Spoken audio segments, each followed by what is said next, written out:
সালামু আলাইকুম আমার প্রিয় বন্ধুরা। আজকে আমি এমন একটি অঙ্ক নিয়ে হাজির হয়েছি যে অঙ্কগুলা যে কোনো ইন্টারভিউ অথবা যে কোনো প্রশ্নে থাকতে পারে। তা কিভাবে আমরা কয়েক সেকেন্ডের মধ্যে এই সমস্যাটাকে সমাধান করতে পারবো তা আমরা এখন দেখব। চলো দেখে আসি।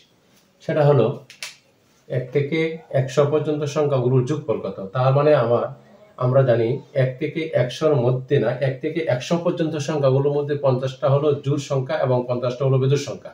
তাহলে ১ থেকে ১০০ পর্যন্ত যে সংখ্যাগুলো আছে তার মধ্যে ৫০ টা হলো জোড় সংখ্যা এবং ৫০ টা হলো বেজোড় সংখ্যা। তাহলে আমরা কি করব? ১ থেকে ১০০ পর্যন্ত সংখ্যাগুলোর মধ্যে ৫০ টা হলো জোড় এবং ৫০ টা হলো বেজোড়।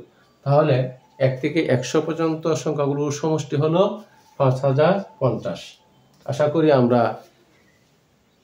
করি আমরা বুঝতে পারছি এবং কয়েক সেকেন্ডের মধ্যে আমরা উত্তরটা দিতে পারবো। ভালো থাকো, সুস্থ থাকো। আল্লাহ হাফেজ। আসসালামু আলাইকুম ওয়া রাহমাতুল্লাহি ওয়া বারাকাতুহু।